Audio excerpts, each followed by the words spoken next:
atas dukungannya, atas supportnya.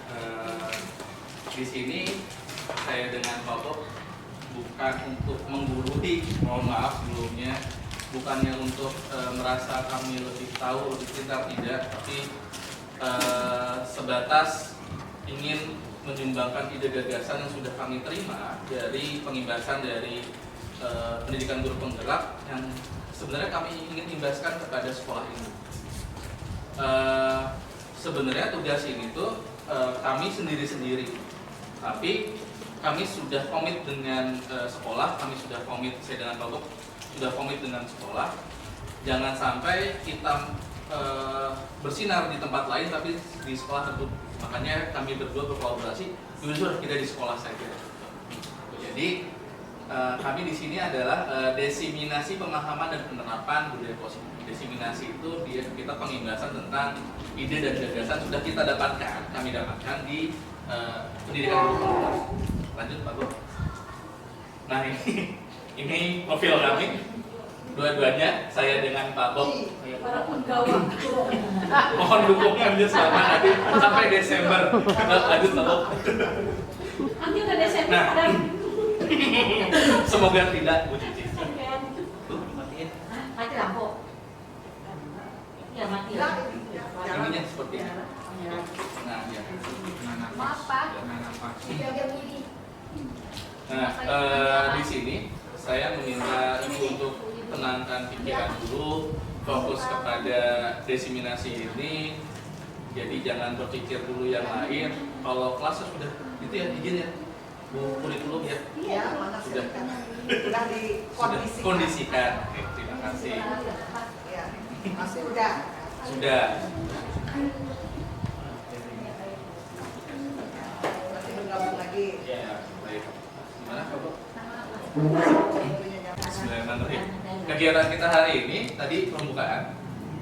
Kita awali dengan membaca Bismillahirrahmanirrahim. Bismillahirrahmanirrahim.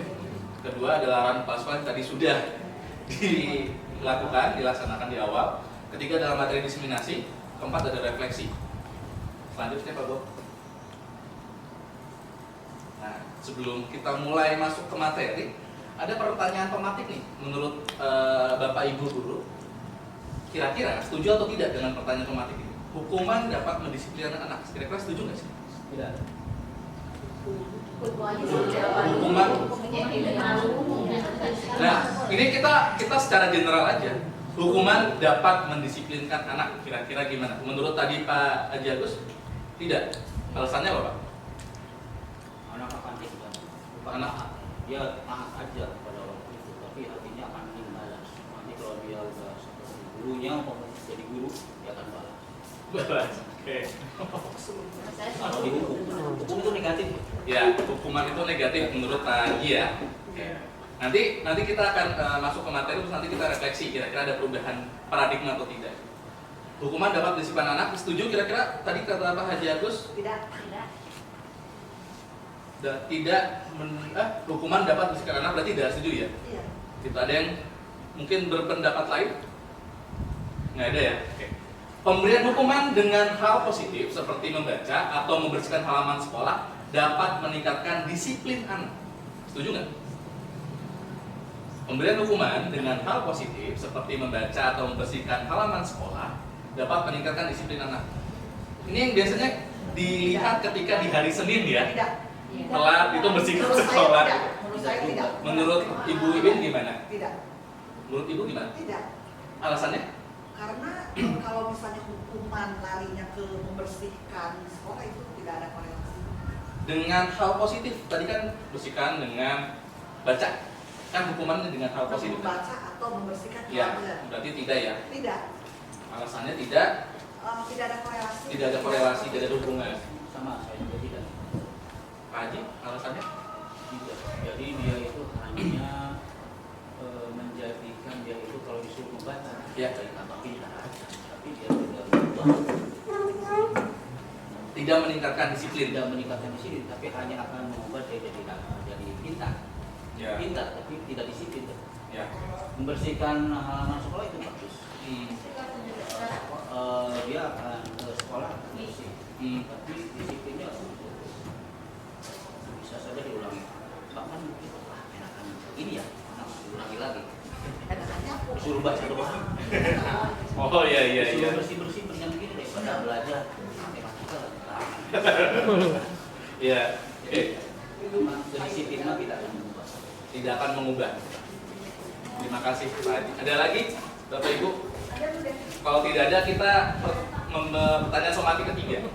Memberi penghargaan dapat meningkatkan motivasi belajar anak. Setuju? Setuju. Tidak. Siapa yang mau kasih tanggapan? Alasannya kenapa setuju? Ya, tadi silakan. Saya memberikan penghargaan dapat meningkatkan Motivasi belajar. Jadi karena dapat penghargaan, biasanya banyak jadi ingin mempertahankan itu, malu kalau berikutnya semester berikutnya tidak dapat penghargaan, maka dia belajar lebih banyak dan ingin lagi mendapatkan penghargaan lagi. Berarti kalau memberikan penghargaan ini sistem ranking ya? Yang juara satu gitu kan memberikan penghargaan atau memberikan poin. Oke, gitu ya. Ada lagi? Setuju? Salah satunya itu mungkin maksudnya. Setuju. Gimana Bu Yuen? Tanggapannya, alasannya? Kenapa setuju? Kalau misalnya diberikan penghargaan, artinya yang bersangkutan minimal diberikan perhatian. Oh iya. Itu aja. Dengan diperhatikan, berarti kan ada sesuatu yang luar biasa. Ya. Akan meningkatkan motivasi belajar anak. Bapak Ibu yang lain? Ya, silakan Pak Gus. Poin 3 ya, Ya. dari penghargaan dapat meningkatkan motivasi belajar anak. Secara umum saya setuju, tapi ada satu hal di situ, penghargaannya ada yang diberikan pada saat proses pembelajaran berlangsung, ada yang penghargaannya diberikan di akhir.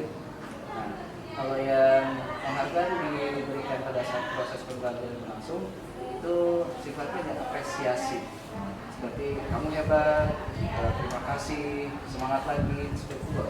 Tapi kalau seperti memberikan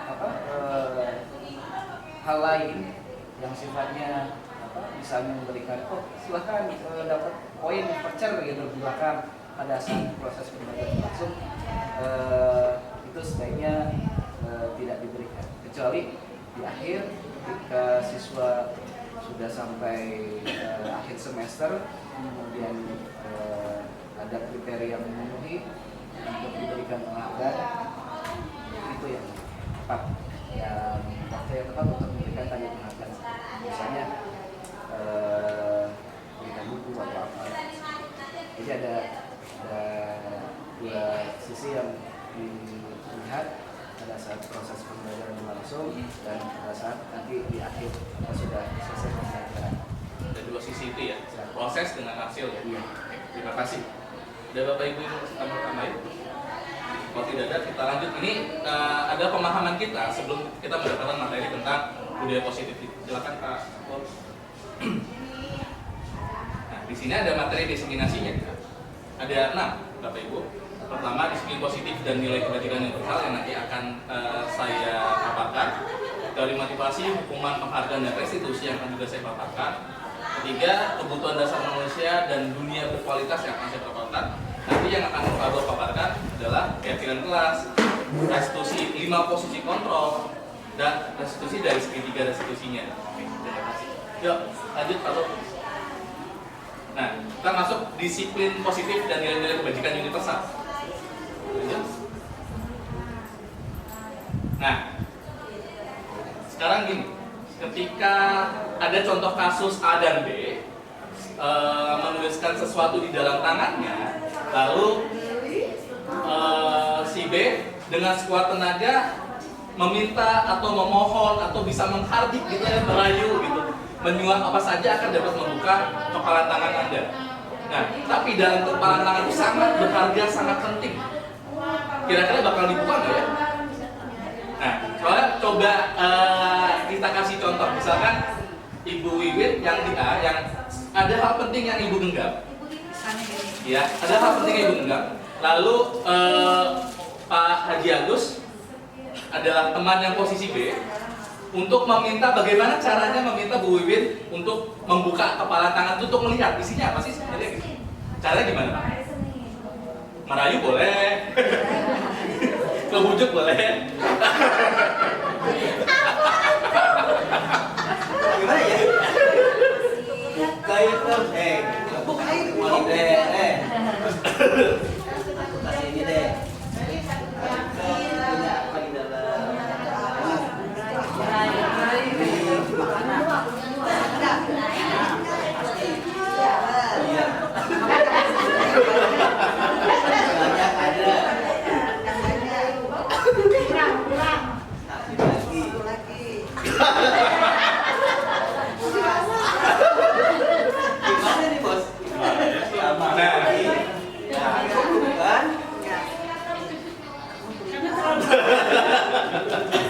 Tuh mau dibuka. Jadi agak sulit ya. Terima kasih Pak Jagus dan Bu Wiwit. Tepuk tangan buat. Jadi dan telah mendemonstrasikan tentang paradigma.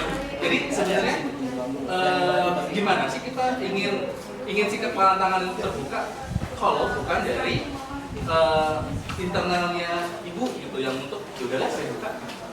Mau bagaimanapun faktor eksternalnya, mau dia merayu, mau dia mau bahasa kasar, mau tetap nggak buka nggak bakal dibuka. Kecuali adalah faktor diri sendiri. Lanjut lalu. Nah, ini perubahan paradigma teori kontrol. Ilusi guru mengontrol murid. Ilusinya guru mengontrol murid enggak. Murid mengontrol dirinya sendiri. Tidak guru yang mengontrol murid. Jadi semuanya harus berpihak pada anak, menghamba pada anak. Anak itu ketika dia lahir sudah akan dapat dia akan menjadi seperti apa, dia akan menjadi apa gitu. Lalu kedua, ilusi bahwa kritik dan membuat orang merasa bersalah dapat menguatkan karakter. Ya tidak bisa. Tetap dia akan merasa bersalah dan akan merasa dirinya kok gini sih gitu. Oke, ketiga, ilusi bahwa semua penguatan positif, efektif dan bermanfaat. Keempat, ilusi bahwa orang dewasa memiliki hak untuk memaksa. Tidak. Orang dewasa harusnya dia menghargai, mengayomi dan mengarahkan sebenarnya mau kemana sih anak ini gitu. Ya, lanjut atau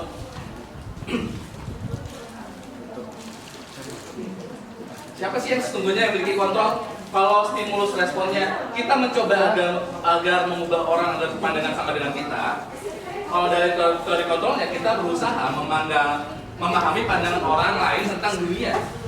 Jadi kalau saya ingin tadi orang bersama saya dengan pandangan yang sama, jadi kita berusaha dulu nih membuat orang lain itu sama pandangannya dengan kita. Jadi makanya di setiap visi misi itu ada persamaan persepsi dulu, baru kita mengarah tujuannya kemana. Lalu perilaku buruk dapat dilihat sebagai suatu kesalahan. Enggak, semua perilaku itu tujuan. Makanya waktu itu ada yang bilang, Bu Wiwin yang bilang karena anak tidak ada yang bermasalah. Karena setiap perilaku memiliki tujuan. Mungkin anak siswa itu, murid itu sedang mencari jati dirinya. Orang lain bisa mengontrol saya. Enggak, hanya kita yang bisa mengontrol diri kita. Ada pepatah mengatakan kita adalah apa yang kita pikirkan. Aku adalah apa yang aku pikirkan. Jadi terserah aku mau kayak gimana, bukan menurut dunia tentang kita. Gitu. Saya bisa mengontrol orang lain. Paus. Apa ya? Paus dulu Pak Awe. Kamera standby. Standby. Makanya tadi gua lewat. Kalau lewat Sen. Ya, saya bisa mengontrol orang lain. Enggak. Kita tidak bisa mengontrol orang lain. Hanya tadi ya, hanya kita sendiri yang bisa mengontrol diri kita sendiri. Pemaksaan ada pada saat rujukan gagal. Dari kontrolnya, kolaborasi dan konsensus menciptakan pilihan-pilihan baru. Terakhir, model berpikir menang atau kalah. Dari kontrolnya, model berpikir menang dan menang. Tidak ada yang kalah. Oke, lanjut Pak Gu.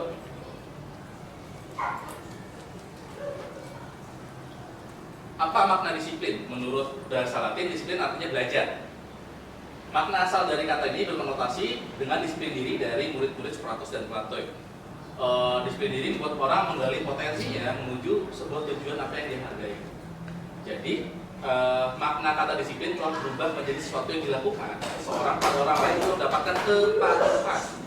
Ini ya, kecenderungan umum adalah menggabungkan kata disiplin dengan ketidaknyamanan, bukan dengan apa yang kita hargai atau pencapaian suatu tujuan mulia. Jadi misalkan kamu harus disiplin, padahal lagi nggak nyaman dia belajar di kelas terus kan. Banyak anak kita yang di kelas terus, kita ngomongnya disiplin. Nggak ada guru, disiplin harusnya di kelas terus, jangan keluar kan gitu ya. Jadi terasa tidak nyaman itu, jadi konotasi jadi berubah. Lanjut Pak Bob.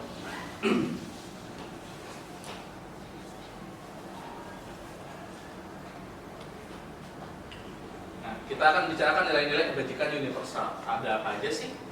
Kalau menurut William Glasser dan Gossen, kalau nilai-nilai kebajikan universal itu ada beriman, bertakwa kepada Tuhan Yang Maha Esa, gak mulia, mandiri, berakal kritis, berkenikaan global, bergotong royong dan kreatif. Ini yang akan sebenarnya yang akan tujuan yang ingin dicapai dalam suatu kurikulum merdeka.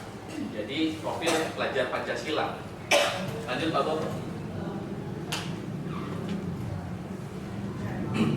Nah, sekarang kita akan masuk materi tentang teori motivasi, hukuman dan penghargaan dan restitusi. Tadi tentang sudah pertanyaan pematik tadi ya. Teori motivasi perilaku manusia.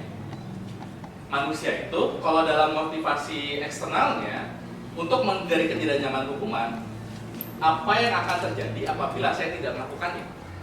Kalau misalkan ada tugas, apa sih yang akan terjadi kalau saya nggak ngerjain tugas? Oh dapat hukuman, oh nanti dapat nilainya kecil, oh nggak dikasih nilai gitu misalkan. Itu motivasi eksternal, jadi ada ketakutan dalam diri dia. Terus ada motivasi internal lain untuk mendapatkan imbalan dari orang lain, dari penghargaan. Kalau aku melakukan hal ini, oh nanti dapat kelas unggulan lah. Gitu. Kalau nanti dapat juara 1, nanti dapat kelas unggulan juga. Gitu. Terus ada motivasi internal atau motivasi intrinsik untuk menghargai diri sendiri. Saya akan menjadi orang seperti apa apabila saya melakukannya. Kalau saya belajar setiap hari, kalau saya menghafal Quran, oh nanti saya akan menjadi ini, oh saya akan menjadi ini. Jadi ada motivasi diri sendiri. Jadi yang tadi kita bahas tentang kita adalah apa yang kita pikirkan, aku adalah aku, tidak akan merubah pandangan orang terhadap saya. Ini masuk ke dalam motivasi intrinsik atau tujuan disiplin positif tadi. Lanjut Pak Bob. Menurut Ki Hajar Dewantara, merdeka itu artinya tidak hanya terlepas dari perintah, akan tetapi juga cakap buat memerintah diri sendiri. Menurut pemahaman Bapak Ibu, kira-kira dari kata-kata Ki Hajar Dewantara tentang merdeka ini bagaimana? Ada tanggapan? Ada yang bisa memahami sebenarnya apa sih maksud dari Ki Hajar Dewantara? Ya. Menurut Ki Hajar Dewantara yang disebut merdeka itu adalah kita melakukan sesuatu berdasarkan keinginan diri sendiri, bukan perintah orang lain, bukan satu. Pokoknya kesadaran diri sendiri, keinginan diri sendiri. Ya. Ya. Terima kasih Pak Agus. Jadi ada tanggapan lain yang saya mau tanggap? Jadi sebenarnya gini, kalau melihat dari kata merdeka dari Ki Hajar Dewantara, berarti sebenarnya tidak perlu ada aturan, karena kita sudah tahu dong, kita tahu kalau keyakinan kita harus seperti ini yang baik dan yang benar gitu, ya kan? Sebenarnya gitu ya, karena terlepas dari perintah kita juga akan melakukan itu kok, jatuhnya gitu ya, sebagai manusia bisa mengontrol diri sendiri. Ya, terima kasih Bu Cici. Ya lanjut Pak Bob. Nah, penghargaan. Kita akan bicara tentang penghargaan. Penghargaan berlaku sama dengan hukuman. Dalam arti meminta atau membujuk seseorang untuk melakukan sesuatu untuk memenuhi suatu tujuan tertentu dari orang lain yang meminta, membujuk, dorongannya eksternal dan akan ada faktor ketergantungan. Berapa dampak dari pemberian penghargaan ini menurut Cohen? Jadi penghargaan itu pengaruh jangka pendek dan jangka panjang. Jadi kalau dikasih penghargaan, dia tadi jadinya berperilaku dan bekerja berdasarkan penghargaan itu. penghargaan itu menghukum. Jadi kalau dia dikasih penghargaan, dia seperti terbebani, karena kalau tidak akan jadi seperti dia, penghargaannya akan terlepas dari dia. Gitu. Terus penghargaan mengurai ketepatan, penghargaan tidak efektif, dan terakhir penghargaan merusak hubungan. Bagaimana kalau orang-orang atau anak-anak didik kita tidak mendapatkan penghargaan itu? Kecewa, iri hati, kok dia dapat sih? Kok dia dapat terus? Ya udahlah, nggak usah belajar, dia terusin dapat gitu misalkan gitu. Lanjut Pak Bob.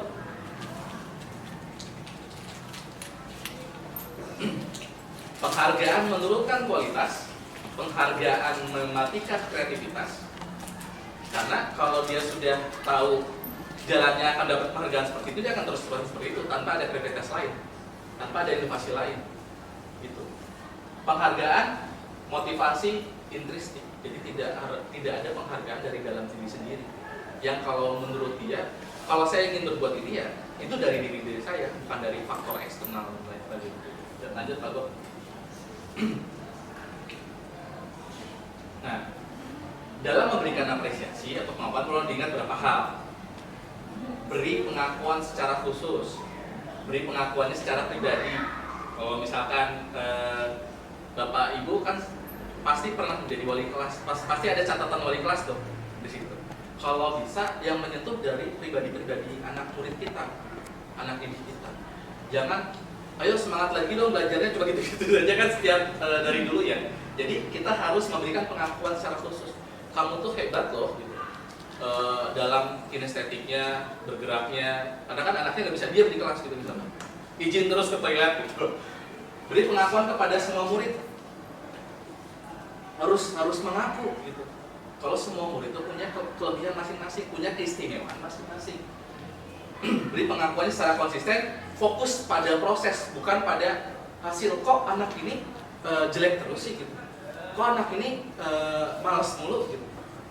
Prosesnya tidak kita lihat, tapi kita lah hasilnya saja. Harusnya kita proses yang kita harus fokuskan, bukan pada hasil. Yuk, lanjut Pak Bob.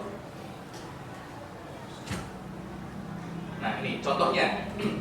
Kemarin saya perhatikan rasa empati ini besar sekali pada saat menolong murid baru di kelas kita. Itu kalau ada pembuka nilai kebajikannya, empati tadi situasinya ketika dia menolong murid. Saya menghargai kepedulianmu pada saat kamu membantu teman-teman di tugas kelompok. Tadi nilai kebajikannya kepedulian, jadi ada nilai kebajikan, nilai-nilai kebajikan universal. Empati, kepedulian, terakhir terima kasih untuk rasa tanggung jawabmu pada saat kamu memungut kertas yang bersihkan di lantai. Jadi kita memberikan pengakuan apresiatif kebajikan kepada murid. Setiap yang murid lakukan itu baik. Jangan ketika kita melihat murid itu berperilaku positif, kita melihatnya biasa. Tapi ketika melihat murid berperilaku negatif, kita langsung menjudge gitu, tanpa memberikan apresiasi kepada murid yang sudah berperilaku positif. Lanjut Pak Bro. Nah, menurut Bapak Ibu nih, kira-kira di sini kan ada hukuman, ada konsekuensi. Yang pemahaman Bapak Ibu dulu aja ya. Menurut Bapak Ibu, kalau poin 1 mencatat 100 kali di dalam buku kalimat, saya tidak akan terlambat lagi karena datang terlambat ke sekolah. Kira-kira hukuman atau konsekuensi? Hukuman. Hukuman. Apa kira-kira Pak Bob? Coba diklik. Oh, isinya. Kuncinya. Oh iya, benar, hukuman. Kedua, lari mengingat lapangan basket 2 kali karena terlambat hadir di sekolah. Hukuman atau konsekuensi? Konsekuensi. Konsekuensi. Nah, hukuman atau konsekuensi? Hukuman. Konsekuensi. Kenapa untuk konsekuensi Bu Hadi? Kenapa konsekuensi Bu Hadi? Kalau saya kasih karena mungkin sudah disepakati. Karena sudah disepakati. Ya. Kalau hukuman? Kalau hukuman mungkin pada waktu itu jadi langsung 2 keliling misalkan. Oke. Kita lihat jawabannya apa Pak Bob? Hukuman. Karena dia terlambat hadir ke sekolah. Bukan gara-gara pelajaran PJOK gitu istilahnya ya. Nah, ketiga, murid diminta push up 15 kali karena tidak menggunakan masker ke sekolah. Kira-kira apa hukuman atau konsekuensi? Kenapa buat Hukuman Budi? ini tidak menggunakan masker Ke sekolah. Oke, yuk kita lihat jawabannya Pak Bob. Hukuman. Karena tidak relate. Karena tidak dalam. Pakai masker, push up. Nah, iya gitu. Terima kasih Pak. Pakai masker kok push up gitu. Oke, kita lihat dulu lagi. Menggantikan kertas tugas teman yang telah dicoret-coret, konsekuensi atau hukuman? Konsekuensi. Oke, jawabannya apa Bob? Konsekuensi. Mulai paham ya? Mulai paham. Oke. Membersihkan tumpahan air di meja tulis karena tersenggol pada saat belajar. Oke, jawabannya. Nah, selanjutnya murid disuruh untuk menggunakan sepatu seharian di sekolah karena tidak menggunakan sepatu hitam. Hukuman ini yang agak Dari Apa? hukuman. Lanjut Pak Bob. Hukuman. Terakhir, lari keliling lapangan basket 2 kali karena terlambat 10 menit untuk pelajaran TJK. Kira-kira apa? Iya, udah paham berarti deh. Lanjut Pak Bob. Alhamdulillah ya. Seneng banget ini. Iya.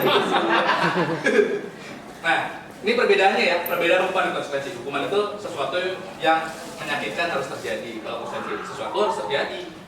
Membuat anak sakit untuk jangka waktu lama, membuat anak merasa tidak nyaman dalam jangka waktu pendek. Itu konsekuensi. Anak membenci kedisiplinan, anak menghargai kedisiplinan. Nah, tadi kan pelajaran TJK dia telat, dia harus lari dulu untuk dia supaya apa? Supaya bugar. Kalau tadi tidak terlambat ke sekolah kok lari, ya tidak berkaitan. Hukumannya paksaan, konsekuensinya itu stimulus tanggapan, mendorong anak menyakiti diri sendiri, mendorong anak agar mudah menyesuaikan diri. Konsep diri yang buruk, konsep diri yang baik. Anak belajar untuk menyembunyikan kesalahan, anak belajar untuk mematuhi peraturan. Marah, merasa bersalah, dipermalukan, merasa tak dihargai, kehilangan hak, dibuat tidak nyaman, diasingkan untuk sementara. Lanjut Pak Bob. Kita masuk ke restitusi. Apa sih itu restitusi? Restitusi itu adalah proses menciptakan kondisi bagi murid untuk memperbaiki kesalahan mereka sehingga mereka bisa kembali pada kelompok mereka dengan karakter yang lebih kuat. Restitusi juga merupakan proses kolaborasi yang mengajarkan murid untuk mencari solusi untuk permasalahan mereka dan membantu murid berpikir tentang orang seperti apa yang mereka ingin menjadi dan bagaimana mereka harus memperlakukan orang lain. Jadi intinya restitusi itu kita mendorong murid atau anak dan diri kita untuk mereka bisa menemukan solusi dari permasalahan yang mereka sedang hadapi. Jadi jangan kita yang, yaudah kamu kayak gini ya, gitu. Nggak ada kata-kata itu. Jadi seharusnya bagaimana ya, gitu. Jadi mereka akan menjadi kembali kepada kelompok mereka dengan karakter yang lebih kuat. Oh, saya tahu kalau saya salah dengan melanggar keyakinan yang ini, keyakinan universal tadi, kebajikan tadi. Lalu saya harus bagaimana? Mereka sendiri yang menemukan. Karena dari motivasi intrinsik tadi, dari dalam diri sendiri, bukan dari faktor eksternal atau faktor manapun. Lanjut Pak Bob.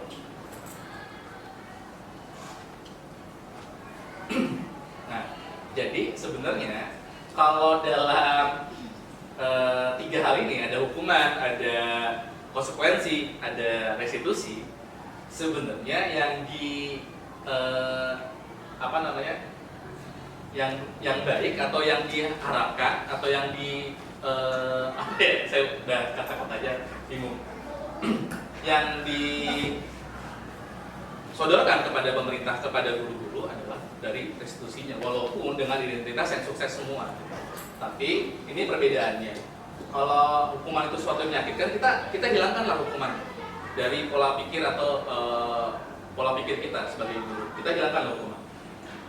Konsekuensi dan restitusi mungkin masih bisa kita pakai lah, gitu. Tapi kalau konsekuensi itu sesuatu yang bisa jadi, kalau restitusi sesuatu merupakan pilihan. Ada pilihannya nih. Kamu mau kayak gimana? Terus kalau konsekuensi kan kalau kamu telat, kamu gini, gitu kan? Kalau kamu tidak mengerjakan tugas, kamu gini. Kalau restitusi, kalau kamu tidak mengerjakan tugas, menurut kamu baiknya gimana? Jadi harus ada pilihan dari anak sendiri yang akan memecahkan masalah itu.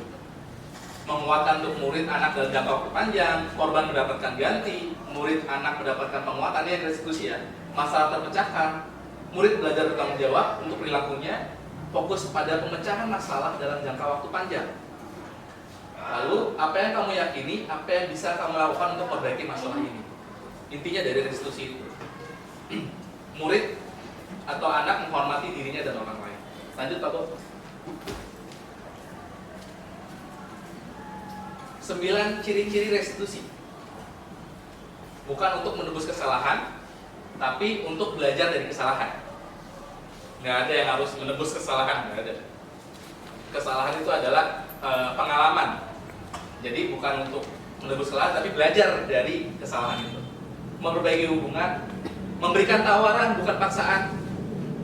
Kayak kamu telat, kamu harus kayak gini, itu paksaan. Tapi kalau kamu telat, kamu harus kayak gimana nih? Jadinya, untuk memperbaiki ini. Restitusi menuntun untuk melihat ke dalam diri. Solusinya gimana nih kira-kira gitu kan? Ke anak. Restitusi mencari kebutuhan dasar yang mendasari tindakan. Restitusi diri adalah cara yang paling baik. Restitusi fokus pada karakter bukan tindakan. Restitusi fokus pada solusi. Restitusi mengembalikan murid yang berbuat salah pada kelompoknya.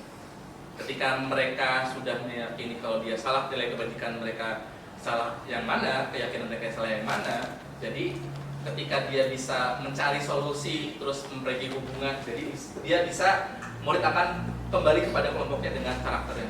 Lanjut, Pak. Oke, ini materi saya terakhir, kebutuhan dasar manusia dan dunia berkualitas. Yuk.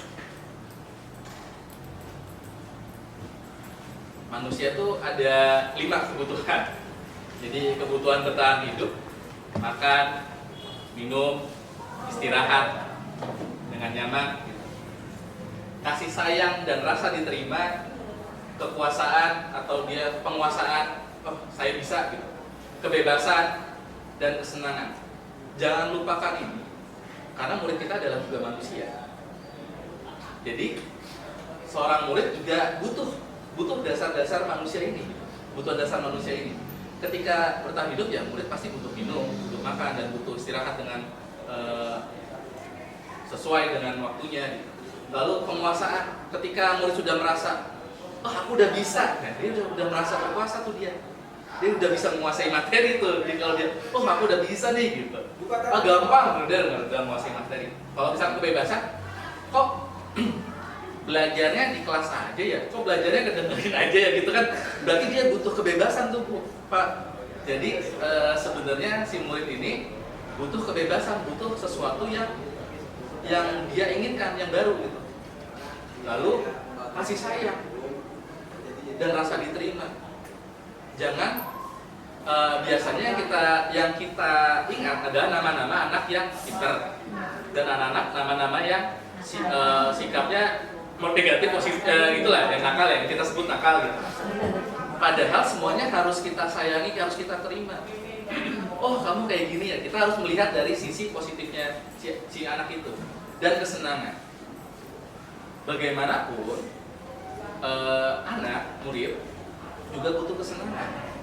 Kita yang sudah bisa dikatakan tua juga butuh kesenangan, butuh hobi, suka jalan-jalan dan lain sebagainya. Jadi ketika anak di dalam kelas terus, kira-kira bosan dan butuh ada permainan mungkin yang membuat ice breaking lah, saya kira-kira gitu ya, Bapak Ibu. Lanjut Pak Bu. Oke, terima kasih Bapak Ibu. Ini pemaparan dari saya. Sekali lagi bukan untuk menggurui, tapi hanya ingin berbagi, desiminasi ide gagasan dari pendidikan guru penerang. Selanjutnya akan dijelaskan, dibawakan oleh Pak. Terima kasih. Assalamualaikum warahmatullahi wabarakatuh. Terima kasih atas perhatiannya yang masih terus semangat untuk mengupgrade diri tentang teori-teori baru yang disajikan oleh BGP untuk ditularkan kepada rekan-rekan di sekolah sekalian. Di sini saya akan ini hanya mencoba ya menjelaskan ulang apa yang telah saya terima tentang keyakinan kelas. Apa sih itu keyakinan kelas seperti itu ya? Oke. Untuk keyakinan kelas di sini, mengapa tidak peraturan saja sih? Biasanya kita ngedengarnya kan peraturan kelas ya. Sekarang itu dirubah kalimatnya menjadi lebih positif, itu menjadi keyakinan kelas. Biar lebih jelasnya di sini kita coba dulu aja. Mengapa tidak peraturan saja? Mengapa harus keyakinan kelas? Contoh misalnya, kalau ada pertanyaan pertama ini, mengapa kita memiliki peraturan harus menggunakan helm bila mengendarai kendaraan roda 2? Peraturannya kalau ditulis dalam bentuk peraturan berarti gunakan helm. Berarti orang akan berpikir gunakan helm adalah karena mengikuti peraturannya. Jadi saya pakai helm adalah untuk peraturan. Sebenarnya buat apa sih kita menggunakan helm? Begitu. Untuk keamanan. Nah, karena kita misalnya mengendarai roda 2, ingat roda 2 ini adalah kendaraan yang sebenarnya tidak cukup aman dalam berkendara keseharian. Tapi karena lebih simpel kan ya, lebih praktis. Nah, untuk mengurangi cedera yang amit-amit, misalnya kalau ada kecelakaan gitu ya, amit-amit. Nah, kepala itu adalah bagian yang paling vital sehingga dilindungilah oleh helm. Jadi keyakinannya berarti ketika menggunakan helm itu adalah untuk melindungi kepala. Nah, itu yang disebut dengan keyakinan. Peraturannya kan beda ya, gunakan helm. Kalau peraturan kalau nggak gunakan helm akan ditilang kan gitu kan. Nah, makanya dibuatnya keyakinan seperti itu. Terus yang kedua, Tanya, ya terus kalimatnya gimana? Kalau keyakinan keyakinan keras. Oke, nanti ya. kayak yang helm itu Oke. kan menggunakan helm. Oh, bentuk kata-kata mengapa apa yang menggunakan helm ini dibuat dalam bentuk keyakinan ya. Berarti demi keselamatan Oh, gitu. gunakanlah helm. Nah, itu bentuk sebagai keyakinan. Ya. Kan lebih baik lambat 1 menit daripada meninggal dalam 1 menit. Oke. Sudah seperti itu polisi. Ya seperti itu ya. Sudah. Iya. Sering. Mengapa kita memiliki peraturan 3M, menggunakan masker, mencuci tangan, dan menjaga jarak 1,5 meter? Kan gitu kan? Ini untuk apa sih adanya bentuk seperti ini? Untuk terhindar dari penyakit. Penyakit apa? COVID. COVID. Kemarin ya, lebih terkenal dulu dari COVID ya. Menular. Oke. Ya berarti ini kan daripada tulisannya gunakan masker, jadi nggak tahu gitu loh. Ya kan, gunakan masker, jadi orang itu guna masker hanya sebagai mengikuti peraturan, nggak tahu apa sih buat gunanya masker itu gitu. Mengapa kita memiliki peraturan harus datang tepat waktu pada saat mengikuti pelatihan, kan gitu kan? Kalau misalnya ada pertanyaan seperti ini, ada biasanya menjawab takut kena hukuman, takut misalnya ditegur, atau takut nggak boleh masuk ke ruangan gitu kan ya. Nah, sebenarnya kan bukan itu kan ya. Kenapa kita harus datang lebih tepat waktu itu kan sebenarnya agar tidak tertinggal oleh materinya. Materi itu adalah satu kesatuan yang apabila kita dapatnya setengah ya, yang setengahnya itu nggak bakal jelas, itu nggak bakal nyambung karena biasanya materi itu bertahap gitu. Jadi kita nggak dapat keseluruhan. Oke. Untuk mendukung motivasi intrinsik, berarti intrinsik, ingat intrinsik itu berarti dari dalam dirinya, berarti dibutuhkan kesadaran dalam dirinya. Jadi kita tuh mengajak seseorang itu atau kita di sini murid itu untuk sadar. Jadi bukan takut akan peraturan, tapi sadar bahwa ini itu melanggar peraturan atau melanggar keyakinan kelasnya. Bisa lanjut. Nah di sini budaya positif, ya. Untuk membentuk suatu budaya positif ini bisa kita lihat mulai dari tengah atau mulai dari luar di sini ya. Ujung-ujungnya sih budaya positif sebenarnya ya yang timbul. Di sini ada peraturan kelas. Peraturan kelas itu menerapkan yang poin-poin penting yang akan akan dilaksanakan. Contoh misalnya kayak gini. Jagalah kebersihan, gitu kan ya. Terus berpakaian dengan rapi, itu peraturan-peraturan keras kan, tidak mengobrol gitu kan. Nah, peraturan kelas ini nanti dikembangkan lagi menjadi keyakinan kelasnya, nanti dalam bentuk kalimat-kalimat yang positif. Nanti kita pelajari tentang kalimat positif ya. Terus yang diinginkan apa sih ketika tahu sadar akan keyakinan kelas, tahu dengan peraturan kelas adalah lingkungan positif. Berarti lingkungannya maksudnya dalam kelasnya. Diharapkan nanti dalam kelasnya dia ada kelas itu lebih tertata atau lebih kondusif dalam pembelajaran gitu ya. Terus hasil yang diinginkan lagi nanti adalah budaya positif untuk di keseluruhan atau dalam satu sekolah. Jadi ibaratnya mulai dari kelas, jadi untuk menularkan menjadi budaya yang positif. Oke. Nah, sekarang ini, yang mana yang merupakan keyakinan kelas? Ada yang berwarna hijau, ada yang berwarna putih. Boleh dipilih mau hijau mau yang putih, mana yang disebut dengan keyakinan kelas?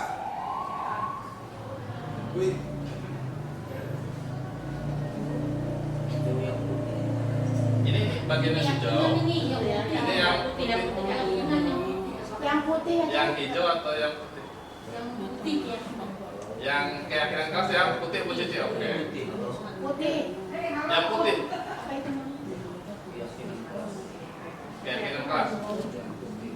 Ya, Putih, putih. putih. Ya. Nah, ini boleh silakan. Ini Mau nyontek. Berarti nanti Pak Bob sebelum kita Iya. bisa mempraktekkan ini ya di kelas. Iya. bisa. Dan ini betul di awal tahun dengan wali kelas ya.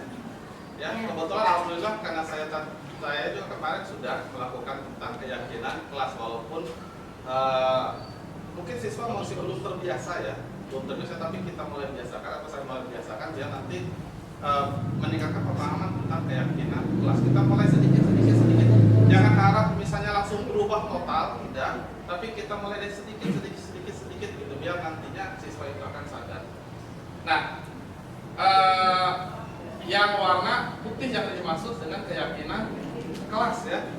Di sini karena kalimatnya dia bentuknya bentuk umum, ya. Jadi kalimatnya bentuk umum, sedangkan kalau yang peraturan kelas itu yang berwarna hijau. Jadi langsung to the point kalau peraturan kelas bukan.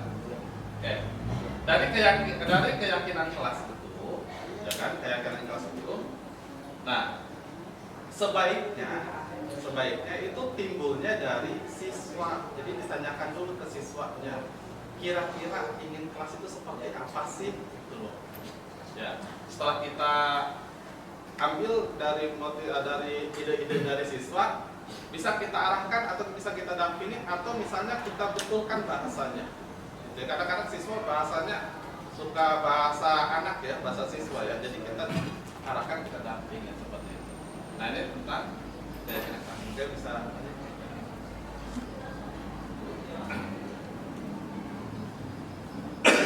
Nah, kegiatan pendalaman keyakinan kelas ini ada dalam bentuk tabel T dan tabel Y.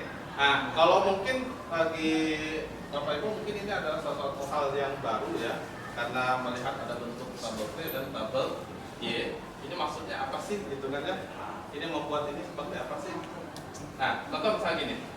Saya itu ini yang tabel Y ya, terdengar, terlihat dan berperilaku. Contoh misalnya gini, saya itu pinginnya di kelas saya, ya kan, terdengar itu misalnya ketika masuk mengucapkan salam, berarti salam itu assalamualaikum, berarti terdengar, gitu kan ya, terdengar mengucapkan salam. Terus terdengar juga mengucapkan terima kasih ketika meminjam, ya kan, meminjam. Jadi terdengar ucapan terima kasih. Jangan ketika mengembalikan, kembalikan itu pinjam. Kembalikan aja, tapi tidak ada ucapan gitu ya. Terus terlihat, nah terlihat misalnya siswa itu terlihat yang diharapkan di kelas saya itu terlihatnya dia berperilaku sopan, gitu kan? Dia berperilaku sopan, itu terlihat seperti itu. Terus terlihat dia menjaga kebersihan seperti itu. Terus berperilaku pun sama. Misalnya berperilaku sopan, misalnya bertemu guru mengucapkan salam atau mencium tangan, itu termasuk berperilaku. Itu untuk tabel T. Tabel Y. Sedangkan untuk tabel T itu tampak seperti dan tidak tampak seperti. Misalnya tampak seperti di sini misalnya tampak seperti siswa itu untuk menjaga kebersihan membuang sampah pada tempatnya. Berarti kalau tidak tampak seperti tinggal kasih kata tidak. Berarti tidak membuang sampah pada tempatnya. Seperti itu. Ya. Nah, ini bisa dijadikan buat latihan dengan siswa.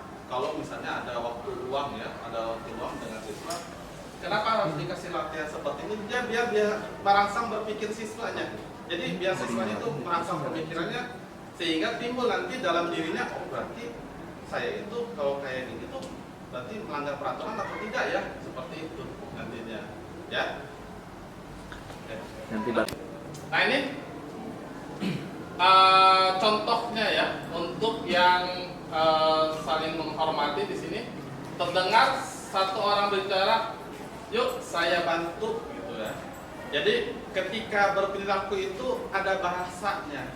Jadi ketika berperilaku itu ada bahasa. Jangan misalnya siswa itu kadang-kadang kan ketika meminjam, pinjam sih gitu kan, pinjam sih. Jadi harus ada bahasanya.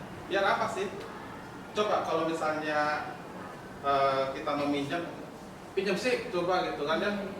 Padahal kita misalnya mau butuh juga gitu kan, pasti akan ada perasaan yang tidak enak. Nah, untuk tidak menimbulkan ketidakenakan itu, coba misalnya ada, yuk misalnya saya bolehkah saya pinjam penggarisnya seperti itu. Jadi itu sifat kecil sedikit tapi akan dampak berbeda kepada lawan ini ya, interaksinya seperti itu ya. Terus ya terlihat berempati dengan perasaan orang lain. Jadi misalnya berempati bisa saling meledek, itu kan berarti kan itu membuat luka mungkin ya, atau menyakiti perasaan gitu kan. Jadi dibuat misalnya dia itu harus berempati, harus misalnya bisa menghargai orang lain seperti itu. Terus berperilaku tersenyum ramah, memberikan salam hormat, jadi berjabat tangan, atau misalnya ketika bertemu sama teman itu nggak usah cuek-cuek saja gitu kan. Kenapa nggak bisa? Apakah satu ketakuan ketika menegur orang gitu, padahal itu teman sendiri dalam satu kelas ya, ketika lewat aja gitu kan, padahal itu satu teman kedua. Kenapa nggak bisa ketika orang duduk lagi berdiam, kenapa nggak kita tegur gitu aja, lagi ngapain, bisa bermain lah, seperti itu maksudnya gitu. Kita ajak seperti itu. Susah betul ya kan, pasti akan susah merubah perilaku karakter teman, susah, tapi dimulai sedikit setidaknya kita ngasih ilmunya sedikit lah, biar mereka itu nanti mudah-mudahan nggak sekarang, mungkin bisa nanti saat dewasanya seperti itu. Oke, bisa lanjut. Nah di sini ada peraturan dan keyakinan kelas, ya kan? Contoh misalnya peraturannya itu selalu kembalikan buku ke tempatnya. Keyakinan kelasnya kira-kira apa sih? Bukan dalam bentuk kalimat misalnya. Biar apa sih maksudnya? Contoh faedah satu. Oke, contohnya misalnya itu adalah bentuk dari tanggung jawab. Keyakinan kelas itu dalam bentuk tanggung jawab. Terus dilarang mengganggu orang lain. Berarti apa? Menghargai bisa atau apa? Menghargai. Nggak ada yang lain? Peduli. Oke, boleh. Apalagi? Ada lagi nggak? Dilarang mengganggu orang lain. Oke, baiklah, boleh. Menghormati orang lain, gitu kan? Hadir di sekolah 15 menit sebelum pembelajaran dimulai. Tanggung jawab, disiplin, ya kan? Bisa kan? Boleh. Menghormati orang lain. Kenapa menghormati orang lain? Kenapa menghormati orang lain? Hadir di sekolah 15 menit sebelum pembelajaran dimulai. Nah itu maksudnya. Jadi menghargai gurunya. Jadi dengan dia datang cepat itu berarti itu salah satu bentuk penghargaan. Kebayang kita lagi ngajar, lagi mau mulai, udah ngabsen, udah siap-siap, udah tarik napas gitu kan, mau ngomong datang assalamualaikum gitu udah 15 menit. Apa yang kita pikirkan? Apakah materi atau akan menghukum ini anak gitu kan? Ya kan bujar kan? Ini anak harus diapain gitu kan? Udah datangnya terlambat gitu kan, assalamualaikum, baju acak-acakan, itulah yang mengganggu konsentrasi seperti itu. Makanya dalam bentuk datang itu adalah bentuk menghormati orang lain. Dilarang melakukan kekerasan. Menghormati juga. Oke, menghormati boleh. Tanggung jawab. Menghormati orang lain, keselamatan boleh. Sip. Terus dilarang menggunakan narkoba. Tanggung jawab bisa. Keselamatan, kesehatan. Oke, bisa. Oke, Pak. Kesehatan ya, betul ya. Terus bergantian atau menunggu giliran. Tanggung jawab orang lain, menghormati orang lain. Tanggung jawab juga bisa. Oke, boleh. Menghormati orang lain. Gunakan masker. Kesehatan, Kesehatan. Jangan berlari di kelas atau koridor. keselamatan bisa. Keselamatan, kesehatan. Oke, menghormati. Keamanan. Itu langsung dapat. Keamanan, oke. Lanjut. Nah, ini 5 posisi kontrol. Nah, ini adalah materi yang saya dapatkan dan ini mulai sedikit merubah ya tentang 5 posisi kontrol. Oke, ada 5. Di sini ada penghukum, pembuat orang merasa bersalah, teman, pemantau, manajer. Ya, ini sudah dibahas. Kenapa saya sendiri juga ngerasa, oh, berarti selama ini saya bertindak sebagai apa ya? Nah, ini contohnya ya. Penghukum itu berarti menghardik, menunjuk-nunjuk, menyakiti, menyindir. Pernah melakukan? Tidak. Pernah melakukan? Nah. Berarti itu sebagai penghukum. Oh. Itu berarti sebagai penghukum. Pernah. Ya kan? Kalau kamu tidak melakukan, awas ya. Kalau kamu nggak berpakaian laki-laki nggak boleh masuk ke dalam kelas. Pernah. Nah, itu berarti masuk dalam kategori penghukum sebenarnya. Ya kan? Terus ada lagi memberontak, menyalahkan orang lain, berbohong. Dia yang lakuin, dia bukan saya, kan kayak gitu ya. Nah, itu juga kayak gitu juga bisa. Itu misalnya sama salah tapi menyalahkan orang lain atau mengkambing hitamkan gitu ya. Sama itu juga. Murid meletakkan guru di luar luar dunia berkualitas. Maksudnya bukan posisinya bukan sebagai merasa posisi guru itu bukan di pendidik lagi nantinya gitu ya, maksudnya gitu. Terus sampai ke bawah sampai mengulangi kesalahan. Nah itu ya, dampaknya itu kepada murid itu nanti kalau misalnya kita melakukan penghukum itu, dampaknya pada murid adalah akan mengulangi kesalahan kembali, ya, akan mengulangi kesalahan. Contoh misalnya kayak kesalahan itu masukkan, kalau masuk ke dalam kelas jam istirahat keluar lagi berarti betul itu ya teori ini. Terus membuat orang merasa bersalah. Nah, berceramah dan mengatakan seharusnya kamu, ya kan? Terus ibu kecewa kamu selama ini ternyata tidak berubah. Nah, itu masuk dalam kategori pembuat orang merasa bersalah. Jadi siswanya itu mendapat tekanan, berarti selama ini gua bersalah gitu ya. Jadi ada perasaan seperti ini. Ya. Yang dua ini termasuk identitas gagal atau kontrolnya dari luar. Sebaiknya yang dua ini itu tidak atau dihindari. Betul ya. Datang terlambat, oke. 15 menit berarti 15 kali 2 berarti 30 kali push up. Padahal nggak ada hubungannya datang terlambat sama itu maksudnya adalah hukuman. Kalau misalnya dalam bidang olahraga nggak masalah karena sama, karena di olahraga itu ada fisiknya, bisa misalnya 10 menit terlambat datang dihukum gitu kan ya, lari memutari lapangan itu termasuk restitusi karena sadar itu pas jam olahraga. Yang salah adalah ketika datang terlambat suruh membersihkan WC, nggak nyambung dengan pelajarannya. Nah seperti itu. Nah bisa gunakan dalam materi. Nah di sini ya ada mengharapkan imbalan, misalnya contoh teman membuat alasan-alasan atau untuk muridnya. Jadi kayak teman dan guru dan murid itu, murid menganggapnya teman kepada gurunya, gitu ya. Contoh misalnya, kenapa kamu terlambat, gitu kan? Aduh Pak, biasa gitu. Saya ini tadi bangunnya kesiangan, tadi nggak dibangunin. Nggak apa-apa kan ya Pak ya? Ya Pak, sekali ini aja boleh kan? Nah, gitu itu berarti menganggap guru sebagai teman. Dampak yang terjadi adalah lemah, tidak mandiri dan tergantung. Kalau ada apapun masalah dia akan menghubungi guru itu. Gitu. Jadi nggak bisa nanti ditegur sama guru lain ya kan. Nah, harus ke guru yang ajar. akhirnya. Itu kalau yang teman pemantau menghitung dan mengukur ada apa peraturannya misalkan ini bila dia. Contoh ini. Siswa terlambat 10 menit masuk ke dalam kelas, kita izinkan masuk, tapi konsekuensinya 10 menit itu harus tinggal di kelas untuk mengerjakan tugas dan kita ada di situ. Nah, itu termasuk sebagai pemantau. Itu. Jadi setelah kita ngasihkan hukuman yang sesuai, yang sama, tapi kita pantau juga, kita lihat itu disebut sebagai pemantau.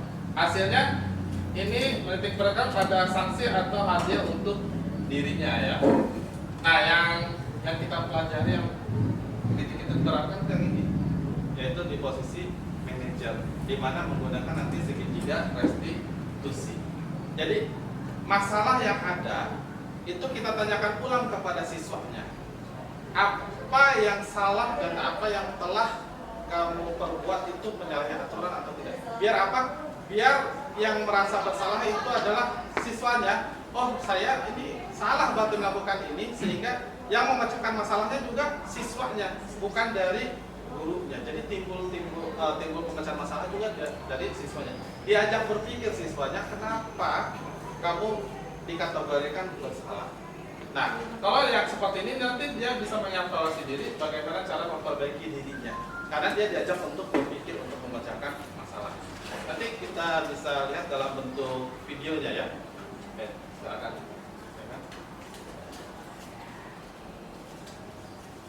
Mau video? Video dulu.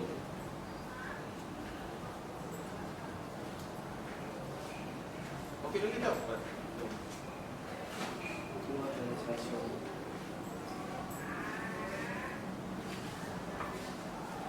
Yang 5 posisi kontrolnya. Ini apa video yang dicontohkan ya dari BGP untuk 5 posisi. Salam bahagia Ibu dan Bapak Guru hebat. Dalam penerapan disiplin positif restitusi, salah satu program yang dikembangkan adalah 5 posisi kontrol. 5 posisi kontrol dalam restitusi adalah proses perjalanan seorang pendidik agar dapat mengenali dirinya. Pada video kali ini, kita akan membahas tentang 5 posisi kontrol yang dikembangkan oleh Diane Gossen dan contoh penerapannya.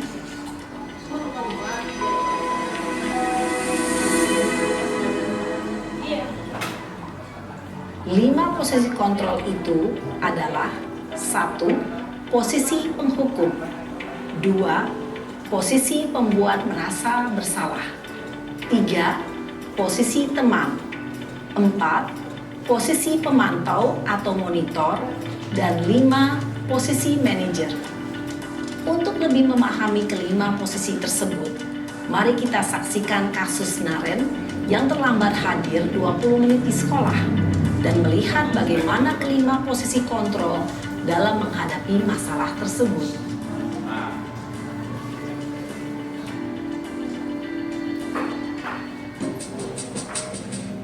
Videonya.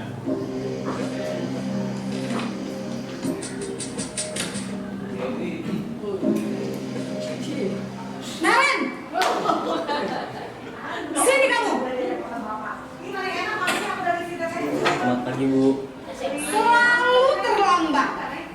Kamu deh, pasti terlambat. Maaf, Bu. Saya Apa? Apa coba? Alasan kamu apa lagi? Kapan sih kamu tidak terlambat? Malas sekali ya kamu jadi anak. saya Dasar pemalas. Gak kapok-kapok sih kamu. Sudah berapa kali terlambat? Sana, keliling lapangan basket 2 kali. kenapa saya harus keliling lapangan basket, Bu? Kenapa? Kamu melawan ibu? Berani-beraninya jawab. Sudah terlambat, masih berani jawab pula. Sekarang, keliling lapangan basket 5 kali sekalian. Biar kapok. Cepat. Pergi sana ke lapangan basket. Di posisi penghukum. Posisi penghukum biasanya berbicara dengan nada tinggi, menghardik, menunjuk-nunjuk, menyakiti, dan menyindir. Hukuman bisa berupa fisik maupun psikis. Ibu dan bapak guru hebat. Dampak yang terjadi pada murid ketika guru berada pada posisi penghukum adalah murid cenderung akan memberontak, bahkan menyimpan dendam.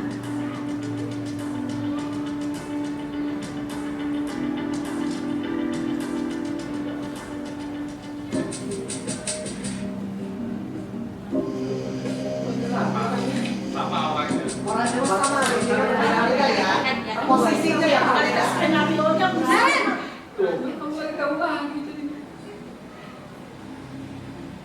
Selamat pagi, Bu. Naren, kamu kenapa terlambat lagi, nak? Ya Tuhan, Naren, kamu senang ya bikin ibu susah ya? Kalau kamu terlambat lagi, nanti ibu yang ditegur bapak kepala sekolah, nak. Disangka ibu tidak bisa membina kamu. Duh, gimana ini? Maaf, Bu. Duh, Gusti Naren, kamu suka ya kalau ibu ditegur bapak kepala sekolah? Terus, sekarang ibu harus tulis apa ini di buku absen? Ini kamu sudah sering terlambat loh. Ibu harus apa coba? Maaf, Bu. Maaf sekali. Ya sudah, lain kali jangan bikin ibu susah lagi ya, nak ya. Ibu tidak akan kuat lagi kalau kamu begini terus. Bisa jantungan kalau ibu tegur bapak kepala sekolah. Sana cepat ke kelas. Maaf ya, Bu. Maaf sekali. Posisi pembuat rasa bersalah berbicara dengan nada tenang, cenderung lembut. Namun kata-kata yang diutarakan membuat murid merasa menjadi orang yang gagal. Memandang buruk dirinya sendiri, merasa tidak berharga, dan tidak sanggup membahagiakan orang lain. Ketika guru mengambil posisi pembuat rasa bersalah, murid akan menganggap dirinya yang bersalah dan ia akan menyimpan emosi negatif tersebut di dalam dirinya.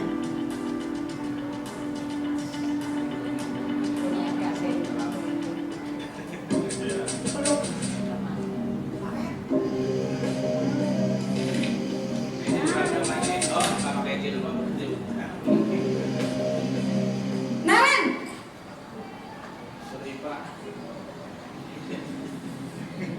Selamat pagi, Bu. wah, sudah jam berapa ini, nak? Terlambat lagi ya, sayang. Iya, Bu. Habis ibu saya lupa membangunkan saya, Bu. Kamu malah menyalahkan ibu kamu. Kamu bukannya anak yang larinya paling kencang. Kok terlambat sih? Iya, Bu. Saya memang terlambat bangun tadi. Jadi, biarpun saya lari kencang, tetap gak kekejar, Bu. Ya sudah sana. Nanti lain kali larinya lebih kencang lagi ya. Biar gak terulang lagi. Bikin senang ibu. Biar demi ibu. Bisa kan? Bisa lah, Bu. Ya sudah sana masuk kelas. Ibu beresin urusan absen kamu. Kamu ini ada-ada saja. Dalam posisi teman, guru berbicara dengan nada suara ramah, maka cenderung bersenda gurau untuk menjaga suasana tetap santai. Murid akan merasa senang, aman, dan akrab dengan guru. Identitas yang tercipta adalah identitas sukses atau berhasil. Namun, perlu diingat, karena ini masih dorongan eksternal, maka ada faktor ketergantungan dari murid kepada orang tertentu. Di sini, guru absennya, sehingga di lain waktu, murid bisa berperilaku baik, namun hanya kepada orang-orang tertentu saja.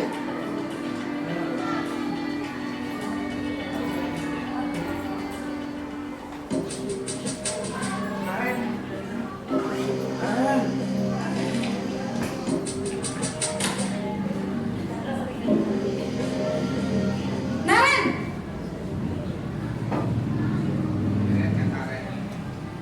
Selamat pagi, Bu. Naren, apa peraturan sekolah kita tentang jam berapa kita harus masuk sekolah, nak? Kita harus di sekolah jam 7, Bu. Iya betul, sekarang sudah jam 7.20.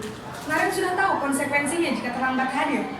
Paham Bu, saya harus tinggal kelas pas jam istirahat selama 20 menit. Iya benar, konsekuensinya demikian. Jadi nanti jam 9.30 pas istirahat, kamu harus tinggal di kelas, kerjakan tugas tambahan untuk ketertinggalan kamu, ya? Baik Bu. Posisi pemantau mengandalkan penghitungan atau data untuk mengontrol murid. Guru mengarahkan murid berdasarkan peraturan dan konsekuensi. Seorang pemantau menunjukkan bahasa tubuh dan ekspresi wajah yang datar dan cenderung formal.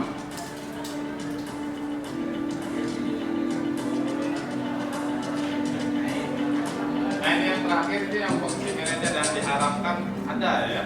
Ini yang pakai posisi manajer ini. Harusnya Bapak pilih dulu, jangan dulu ngambil kesimpulan. Bapak pilih yang mana? Naren! Terus jangan. Selamat pagi Bu. Selamat pagi Naren. Maaf Bu, saya terlambat. Iya, sekolah masuknya jam 7, sekarang sudah jam 7.20. Jadi sekarang bagaimana ini Naren? Maaf Bu, saya lupa setel alarm saya semalam. Baiklah, menurut kamu, keyakinan sekolah yang mana yang perlu kamu tingkatkan? Menghargai diri sendiri dan orang lain mungkin ya Bu. Setuju. Jadi, apakah Naren meyakini prinsip saling menghormati tersebut? Iya Bu, saya meyakininya. Apakah Naren bersedia memperbaiki masalah keterlambatan ini? Bersedia Bu. Bagaimana kamu akan perbaiki masalah keterlambatan ini? Saya akan coba untuk tidak lupa menyetel alarm saya Bu. Baik, kalau Naren lupa menyetel alarm di rumah, ada orang yang kira-kira bisa bantu mengingatkan tidak? Ada Bu, kakak saya, Kak Emma. Ada lagi selain Kak Emma? Selain Kak Emma, ada ibu saya. Baik, jadi yang mengingatkan Naren adalah Kak Emma dan ibu kamu ya? Kira-kira akan mulai setel alarm kapan nih Naren? Setelah pulang sekolah, akan segera saya lakukan. Baik, jadi Naren akan setel alarm untuk bangun besok pagi dan akan diingatkan oleh kakak dan ibunda Naren ya. Ada lagi yang mungkin perlu dilakukan Naren agar tidak terlambat bangun lagi? Tidak ada Bu. Baik Naren, terima kasih untuk kerjasama kamu. Sekarang kamu perlu kembali ke kelas untuk belajar. Baik Bu, terima kasih. Posisi manajer adalah posisi kontrol yang disarankan untuk membimbing murid memiliki sikap disiplin yang positif, yaitu murid yang mandiri, bertanggung jawab, dan dapat memecahkan masalah. Tujuan dari posisi ini adalah agar murid dapat berefleksi atas tindakannya. Guru akan dengan tulus memberikan pertanyaan-pertanyaan bermakna, sehingga membuat murid dapat belajar dari kesalahannya dan mencari sebuah solusi untuk menyelesaikannya. Ibu dan Bapak guru hebat, setelah mengamati adegan kelima posisi kontrol tadi, kira-kira posisi mana yang paling ideal? Posisi mana yang dapat menunjang motivasi intrinsik murid? Ya, tentu posisi manajer. Posisi ini memang posisi ideal yang ingin dituju setiap pendidik. Pada posisi inilah, guru dapat menerapkan disiplin positif yang berpihak pada murid, yang memerdekakan murid. Perjalanan seorang pendidik tentunya tidak mudah untuk sampai pada posisi seorang manajer. Namun, tujuan kita pasti, yaitu menciptakan murid-murid yang mandiri, merdeka, dan bertanggung jawab. Semoga penggambaran 5 posisi kontrol yang telah diperlihatkan ini dapat menjadi ajang refleksi bagi kita semua, agar dapat terus mengasah dan menerapkan disiplin positif yang memerdekakan murid. Mari terus berlatih dan bersemangat. Selamat menerapkan. Salam dan bahagia Ibu dan Bapak guru hebat. Nah itu tadi tentang 5 posisi kontrol, kira-kira kalau ditanya Bapak Ibu selama ini ada di posisi yang mana sih? Semua. Benar semua. Sikon anak. Iyalah kalau anak yang rajin mah nggak masalah. Tapi anak yang tadi lain lagi nih. Boleh. Ada 5 tadi kan, posisi sebagai penghukum, pemantau, terus membuat rasa bersalah, teman, dan Manajer. Seringnya di penghukum. Ya. Kalau pemantau pernah? Pernah pemantau? Pernah. Sering teman. Sering? Teman. Berarti 2. Ibu 1, 2. Penghukum sama teman atau enggak? Ya. Nah, jadi saya kecewa sekali dengan kamu membuat orang merasa bersalah. Ini ada kata-kata di sini ya. Kata saya kecewa sekali itu kata kunci ya. Jadi ada kata kunci. Terus kamu tidak pernah benar melakukannya. Tidak pernah benar melakukannya berarti dia sebagai penghukum. Terus ayolah lakukan demi ibu atau bapak, itu berarti dia sebagai teman. Apakah kamu mau mendapatkan stiker bintang hari ini? Nah, itu berarti sebagai pemantau ya. Bagaimana kamu bisa menyelesaikan masalah ini? Itu berarti ditanyakan kepada siswanya, berarti itu sebagai manajer. Dan kamu selalu yang paling terakhir, itu sebagai hukum berarti ya.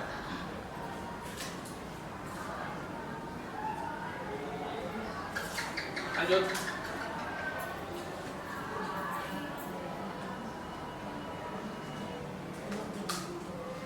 Ini di rangka dulu. Langsung segitiga restitusi itu. Ya. Oke, ini tentang segitiga restitusi. Ini yang sebenarnya ada pada posisi manajer ya. Ada posisi manajer. Contoh bisa gini. Ketika awal tadi Naren datang, maka ditanyakan dulu ya. Ditanyakan dulu alasannya, jadi distabilkan dulu identitas atau menstabilkan identitasnya. Contoh misalnya gini,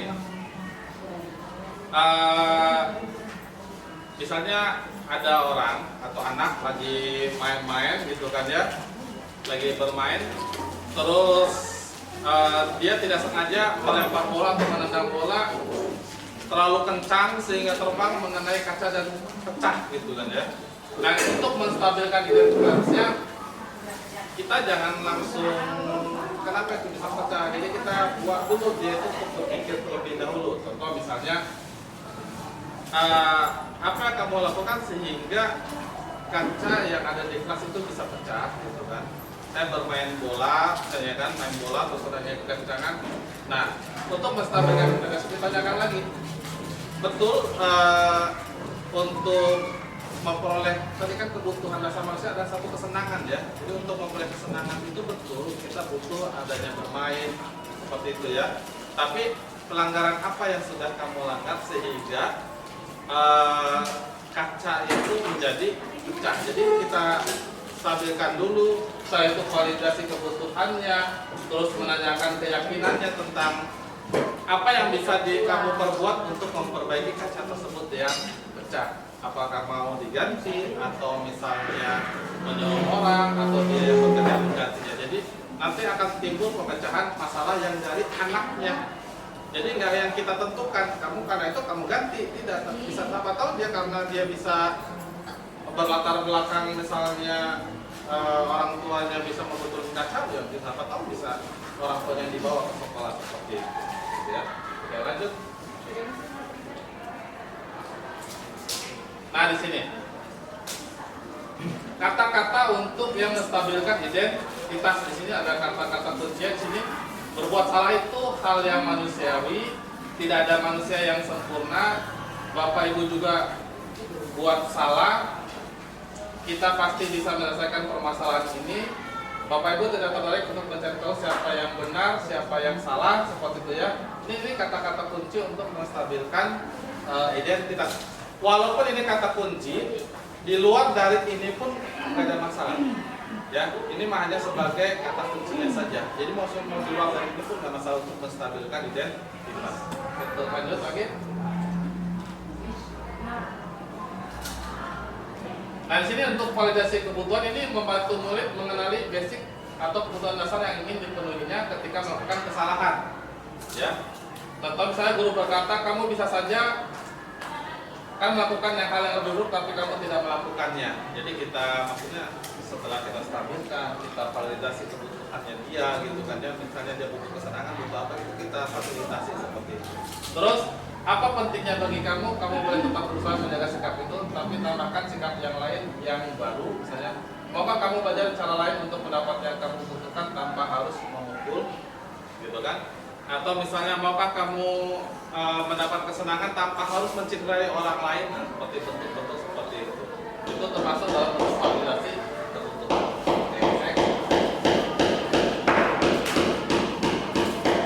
Memang kunci seperti ini.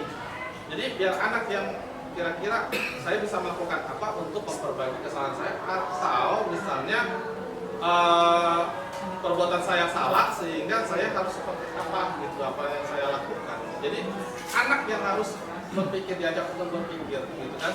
Betul, misalnya kalau misalnya bertanya itu pasti susah, pasti akan ada-ada, tapi ketika kita praktekkan ternyata dengan segitiga restitusi ini yang saya alami sendiri gitu ya, ketika saya berbagi peran dengan teman CGP, ternyata dengan posisi manajer gitu, kalau bagi saya lebih mengena kepada saya gitu kan, karena terus saya salah gitu, salah, jadi kira-kira apa sih yang harus bisa saya lakukan? Baterai habis. Nah, ini pokoknya maksudnya kalau di luar dari ini, ingat ya, di luar dari ini itu nggak masalah, ini hanya sebagai kata-kata kunci saja, seperti itu doang, sebagai pengantar kunci. Lanjut.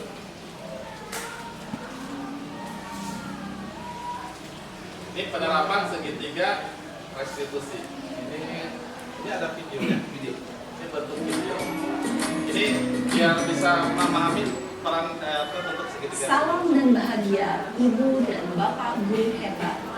Pada video kali ini kita akan membahas tentang salah satu program disiplin positif yang diterapkan di lingkungan sekolah yang dikenal dengan nama restitusi.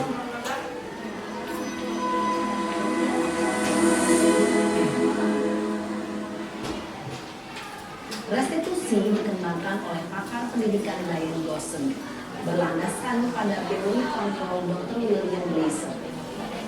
Segitiga restitusi adalah suatu proses dialog yang dijalankan oleh guru atau orang tua agar dapat menghasilkan murid yang mandiri dan bertanggung jawab.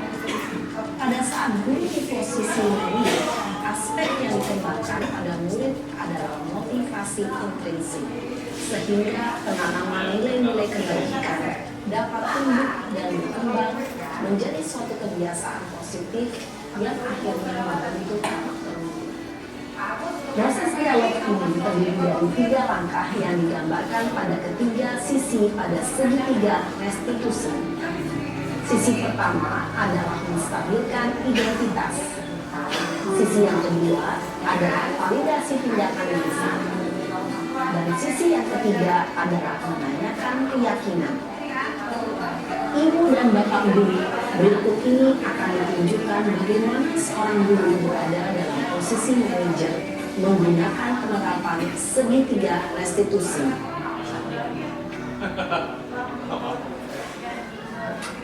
Contoh segitiga restitusi.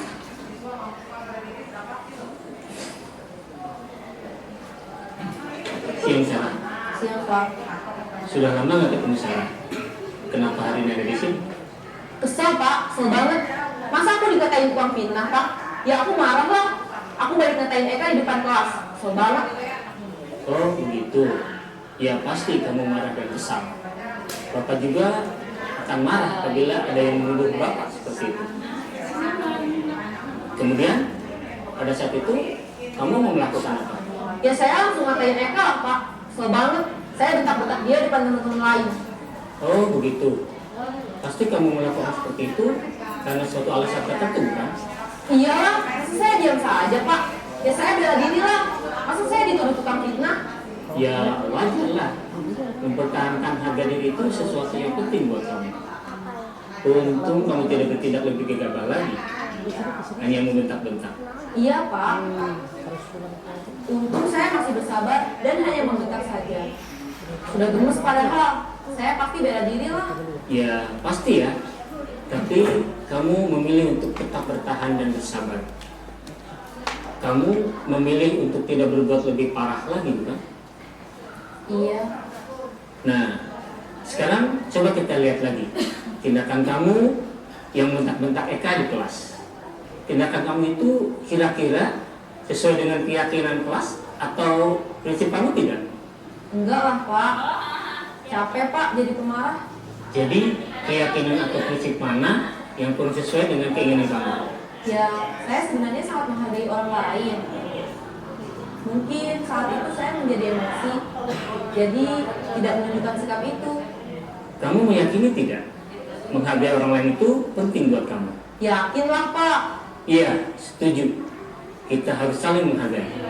Namun, ada juga keyakinan yang kita sepakati yang perlu kita jalankan apabila kita sedang marah, bukan? Ya, saya bisa lebih proaktif, mulai dengan diri sendiri. Saya bisa jadi lebih bersabar, mengambil waktu jeda untuk berpikir mau apa selanjutnya.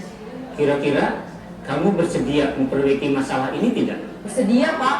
Kalau kamu memperbaiki masalah ini, kamu akan menjadi orang seperti apa? Saya akan menjadi orang yang bertanggung jawab kali ya Pak. Dan senantiasa proaktif. Iya, menurut kamu bagaimana rasanya menjadi orang seperti itu? Ya nyaman lah, bangga bisa bersabar dan menahan diri. Baiklah kalau begitu. Yuk kita pikirkan bagaimana memperbaiki masalah ini.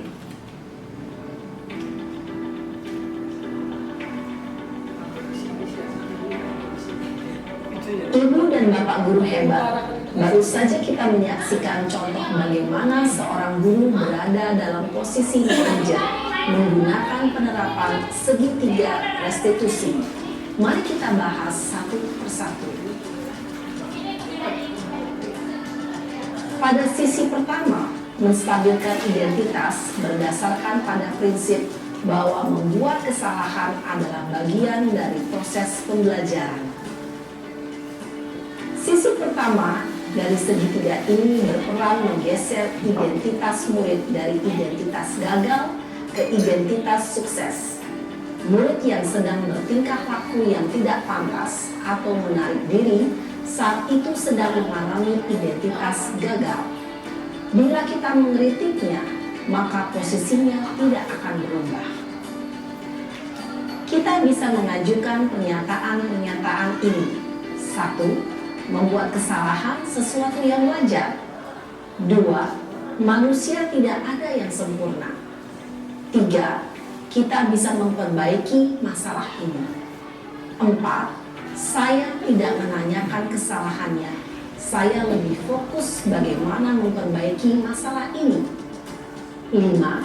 Apakah saat ini kamu tengah menjadi orang yang baik untuk dirimu sendiri? Pada sisi kedua, validasi tindakan yang salah berlandaskan pada prinsip bahwa setiap perilaku berupaya memenuhi suatu kebutuhan tertentu. Guru yang telah memahami teori kontrol akan bergeser dari pemikiran stimulus respon menjadi proaktif dan mencoba untuk mengenali tujuan dari perilaku murid, mengenali dan mengakui kebutuhan murid ini dapat memperbaiki hubungan dengan murid tersebut. Pernyataan atau pertanyaan bisa disampaikan dengan nada suara tidak menghakimi atau memojokkan, sehingga dapat mengembalikan murid pada posisi positif. 1. Kamu bisa saja bertindak lebih gegabah lagi dari ini. 2. Kamu bukan melakukannya tanpa suatu alasan tertentu. 3. Kamu melakukannya karena mempertahankan sesuatu yang penting bagimu. 4. Mungkin kamu bisa mempelajari suatu perilaku baru yang lebih efektif. Bersediakah kamu mempelajarinya? Selanjutnya, kita akan simak sisi terakhir, yaitu menanyakan keyakinan. Teori kontrol menyatakan bahwa pada dasarnya kita termotivasi secara intrinsik. Pada saat perilaku yang salah telah divalidasi dan identitas sukses telah stabil, maka murid telah siap mengaitkan keyakinan-keyakinannya dengan tindakannya yang salah. dan pemikirannya telah bergeser ingin menjadi orang yang dituju. Pertanyaan-pertanyaan ini dapat mengaitkan keyakinan-keyakinan yang dianut murid. 1. Sebagai keluarga atau kelas, apa yang kita yakini? 2. Nilai-nilai apa yang telah kita sepakati? 3. Seperti apa gambaran sebuah kelas yang ideal bagi kami? 4. Kamu ingin menjadi orang seperti apa?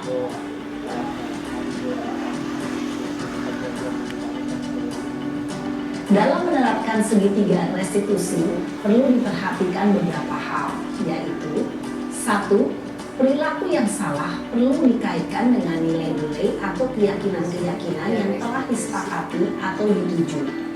2. Kesediaan orang yang melakukan kesalahan untuk memperbaiki masalah. 3. Pemecahan masalah sebisa mungkin relevan atau memiliki hubungan dengan masalah yang ada. 4. Usaha. Perlu adanya suatu usaha perbaikan dari pihak yang berbuat kesalahan. 5. Waktu. Perlu didedikasikan waktu dari pihak yang berbuat kesalahan. Tanyakan kapan akan mulai diberlakukan usaha untuk memperbaiki masalah. Dengan memahami struktur penerapan segitiga restitusi, diharapkan guru dapat menerapkan posisinya sebagai manajer dengan mengajukan pertanyaan-pertanyaan bermakna yang dapat membuat murid menjadi lebih percaya diri, bertanggung jawab, dan mandiri. Nah, Ibu Bapak Guru perlu tidaknya mengikuti ketiga tahapan dalam segitiga restitusi bergantung pada ringan beratnya suatu permasalahan. Misalnya, bila permasalahan tersebut ringan, maka tidak perlu dijalankan secara berurutan. Bahkan bisa semudah menanyakan apa keyakinan yang kita sepakati. Dengan menjalankan segitiga restitusi, dengan mengajukan pertanyaan-pertanyaan bermakna, diharapkan murid menjadi lebih kuat secara pribadi, dapat membuka wawasan murid agar dapat menyelesaikan permasalahannya sendiri, semakin percaya diri, mandiri, dan merdeka.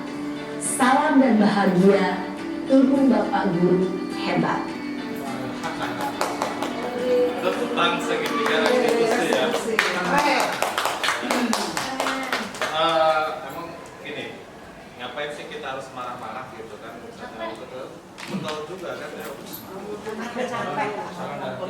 Betul juga kan ya. Emosi. Jadi kita bisa menggunakan segitiga restitusi ini kan. Jadi dengan pertanyaan-pertanyaan yang mengajak siswanya untuk berpikir gitu. Jadi dia sadar dari dalam. Nah sekarang ini kita sangat pada yang pada tahap terakhir di sini ada refleksi ya. Sekarang kalau tanya hal baru apa yang mengubah paradigma saya, berarti Bapak Ibu ya, yang saya dapatkan, boleh ada yang mau menjawab? Pengen jadi manajer. Ingin menjadi posisi manajer. Guru yang baik. Walaupun saya tidak mengikuti secara utuh ya, walaupun sepura-pura, tapi luar biasa sekali, banyak masukan yang pengen seperti itu, menerapkan yang tadi ada yang ditayangkan, mau mencoba seperti itu, kayaknya enjoy. Ya. Itu aja sih kayaknya sempat. Ya. Ketika saya dapat materi di modul yang ini juga, saya merasa selama ini saya jangan-jangan melakukan proses penghukuman ya. Apakah saya ini menghukum bawaan dari yang sebelum-sebelumnya gitu sehingga saya jadi posisi penghukum gitu kan ya. Makanya di sini dirubah coba kalau misalnya kita menggunakan segitiga restitusi biar nggak ada balas dendam yang berlanjut gitu ya. Terus perasaan yang muncul sama mengikuti inspirasi ini, perasaan Bapak Ibu bagaimana? Ingin mencoba. Bersalah kok bisa? Berdosa banget. Jadi terlalu menindas jadi.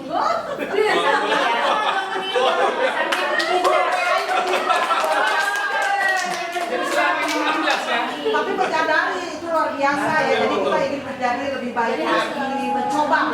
Di sini juga saya kagetnya adalah ternyata guru juga menjadi konsultan juga gitu loh. Maksudnya menjadi Pikul. jadi Dia apa ditugu itu? hampir posisinya hampir kayak BK gitu ya posisinya. Lebih malah. Kalau peran seperti apakah yang saya telah lakukan selama mengikuti destinasi ini? Cuma bosan, jadi saya akan menjadi abang yang seperti apakah setelah mengikuti destinasi. Jadi posisi kontrol gurunya mulai seperti yang mana? Kamu itu apa? Info hukum? Guru. Lebih enjoy. Manajer dan teman. Oke, boleh. Gak apa-apa. Kalau saya kemarin sudah terapkan teman. Teman. Kita rangkul semuanya. Nama-nama siswa harus hafal. Iya, jadi di kelas itu apalagi Satu kelas. Asal foto langsung, nggak usah lihat nama dulu. Jadi kalau ada suatu tindakan yang positif kita kasih perhatian nama, dia kan Betul. Ya betul ya. Kadang saya juga sama alumni itu nanya gitu kan, ketika kita lupa dengan namanya kan mungkin dia ngerasa aduh saya nggak dikenal gitu kan. Padahal dulu maksudnya padahal kalau kita kan dari kecil ke besar ya luar biasa banyak ya, sehingga mungkin ada satu faktor yang kita ingat. Tapi kalau ingat dengan namanya gitu ya, itu satu mereka itu kayak wow gitu. Jadi kelas sedikit tapi luar biasa, dampaknya sedikit padahal luar biasa. Iya, iya betul. Betul, dengan refleksinya.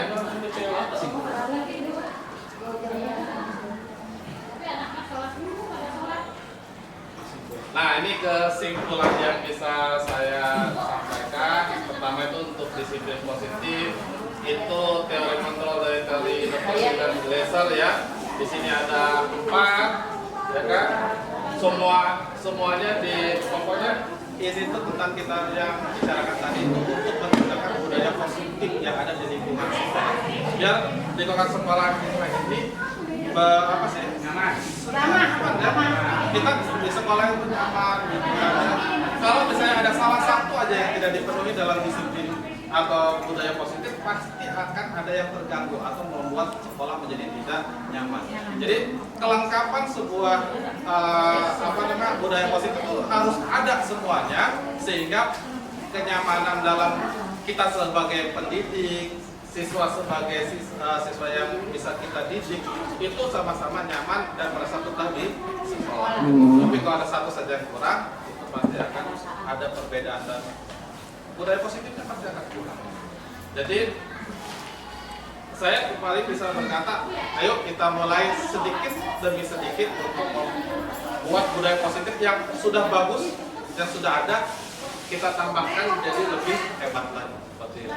Nah itu tuh kesimpulan yang bisa saya ambil. Di sini saya juga ucapkan terima kasih atas partisipasinya. Mohon maaf apabila saya kurang jelas menjelaskannya. Mungkin di lain sesi kita bisa diskusi lebih lanjut. Assalamualaikum warahmatullahi wabarakatuh. Waalaikumsalam.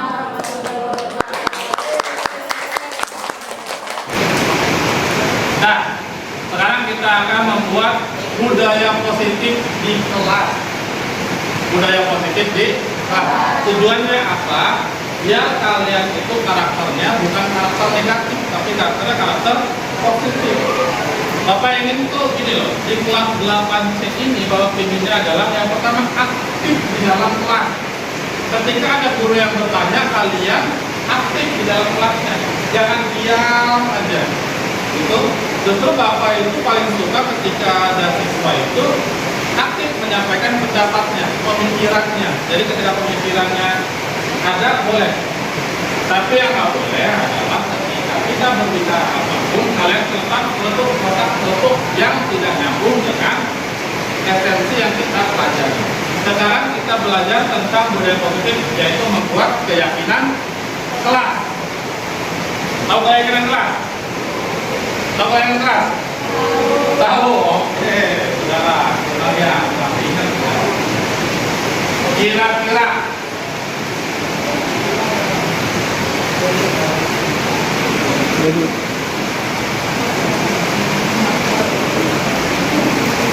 keyakinan kelasnya kira-kira yang kalian inginkan itu kayak gimana sih?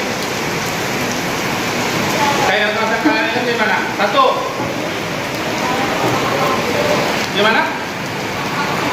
Tepat waktu kayak gimana kira-kira ininya? Datang tepat waktu.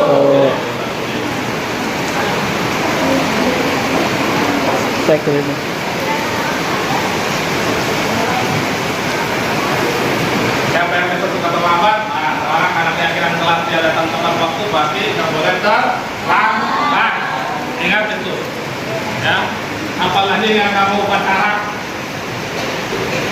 Terus, yang kedua, apalagi yang ingin di kelas itu pengen apa sih? Bersih. Oke, mau bersih. Berarti keyakinan kelasnya apa?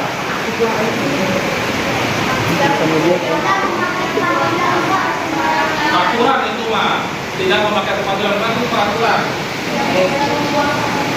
Tidak membuang sampah sembarangan itu peraturan juga. Kan tidak membuang sampah sembarangan itu peraturan kelas dalam bentuk kalimat negatif. Berarti ada kalimat positif. Tapi melaksanakan tiket setiap hari. Setiap hari masih terlalu putus karena kata tiket. Berarti ini bekerja sama menjaga kebersihan kelas. Nah itu keyakinan. Kalau tiket berarti kan sedikit khusus berarti ya. Berarti kalau bekerja sama kita tulis yang kedua bekerja sama menjaga kebersihan. Tulis nanti saya kembali. Soalnya nanti akan ada selain daftar tiket apapun keyakinan kelas nanti ada. Setelah keyakinan kelas nanti ada peraturan kelas lagi. Nanti ada konsekuensi lagi. Ya. Ingin apa lagi kelas kalian? Disiplin. Berarti kayak gimana kalau disiplin? Tapi sudah. Tapi gimana?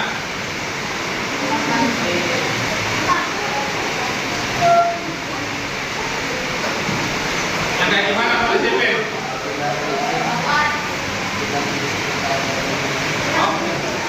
Selalu menjaga kedisiplinan kelas. Beda lagi nih Mas ya. Selalu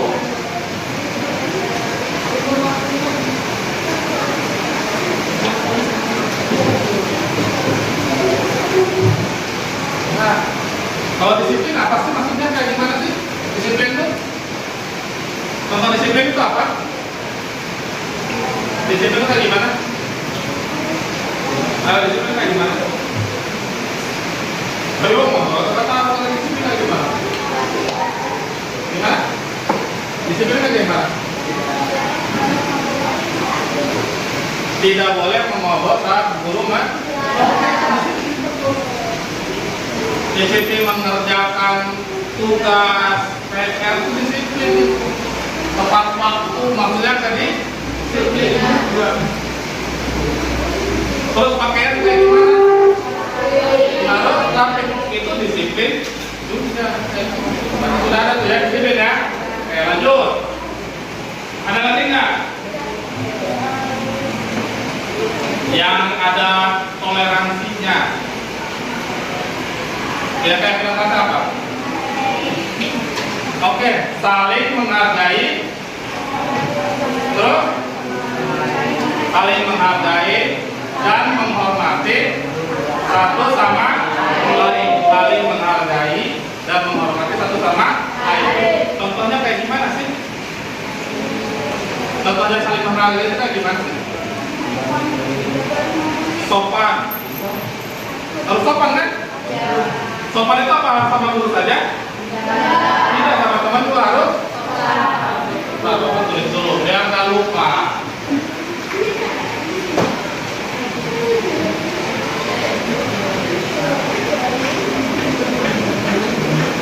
Dan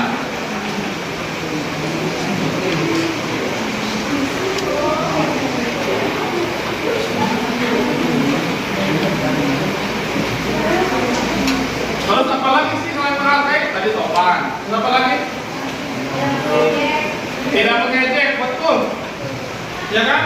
Termasuk bully verbal itu, mengejek, ya, mengejek nama orang betul. Nanti kita buatkan dan masukkan dalam peraturannya ya. Kita buat nanti konsekuensinya apa, gitu ya. Biasanya bibir kalian tuh ajak close saja, nah, dapat nanti konsekuensinya. Sepakat nggak? Nggak boleh memanggil nama orang tua, sepakat nggak? Ya, laki-laki yang kedengar, sepakat nggak? Sepakat, oke. Masuk dalam keyakinan kelas dan peraturan kelas berarti ya. Oke, sip. Ya. Walaupun bercanda, berarti kalian tetap tidak boleh. Walaupun bahkan kata bercanda. Mau ada lagi? Mau apa lagi yang belum dimasukkan?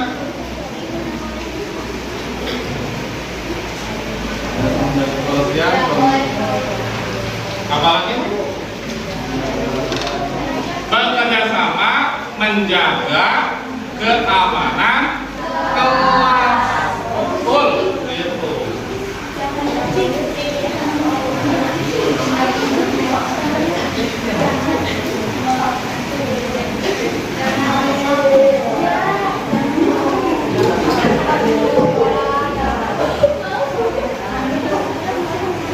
Ada 5, nih ada 5.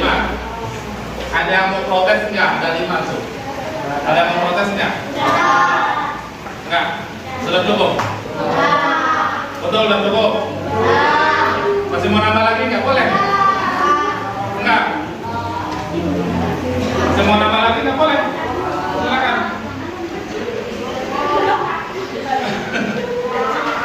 Sudah oke berarti ya? Sudah oke kan? Sudah oke kan? Berarti mulai sekarang kalian baca itu, ini berarti keyakinan. Nanti kita akan turunkan lagi ke peraturan kelas. Kira-kira peraturan kelasnya.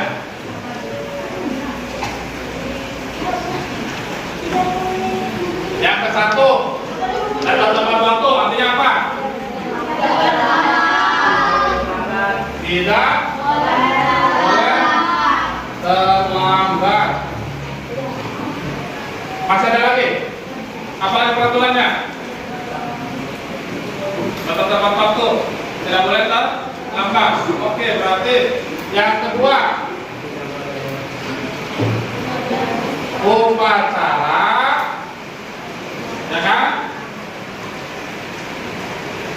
Langsung ke lapangan tanpa diperintah.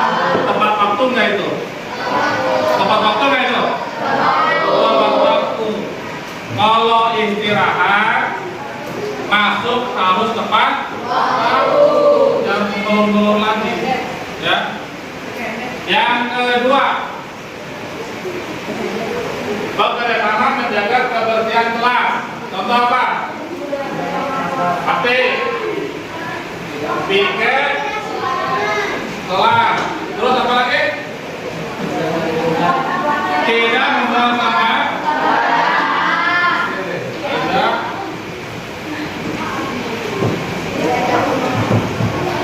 sampah. Yang terus tidak boleh membawa sepatu. Sepakat nggak? Tidak boleh membawa sepatu dalam kelas. Sepakat nggak? Oke. Terus gimana?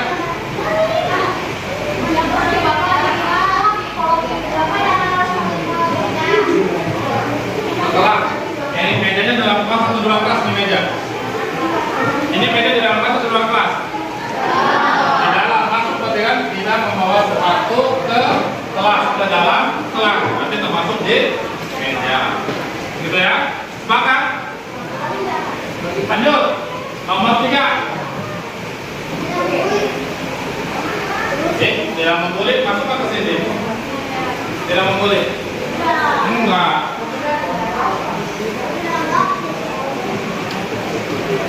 Pasti. Ada. Ya. Oke. Kalau menjaga kedisiplinan berarti apa? Pertama tadi kan baju rapi. Terus apa lagi?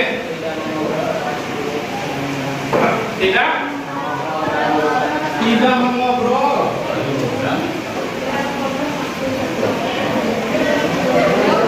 Berarti kalian diam aja di tengah kelas nanti tidak ngobrol mas. Hah? Oh, ya. Oh, sedang menjelaskan betul. Atau kalau tidak mengobrol dalam kelas ngeri amat. Kalau masuk kelas langsung diam-diaman, maju yang bapak lihat ya. Nggak diskusi berarti kayak gitu ya. Ayo kita aktif lagi. Terus apa lagi? Disiplin apa lagi? Selalu mengerjakan masuk disiplin nggak itu? Bisa nggak kalian selalu mengerjakan tugas? Kalau katanya dulu bisa nggak kalian selalu mengerjakan tugas? Bisa.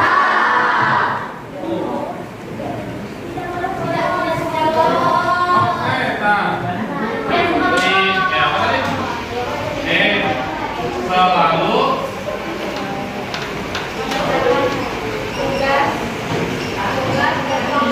terus tidak boleh bolos.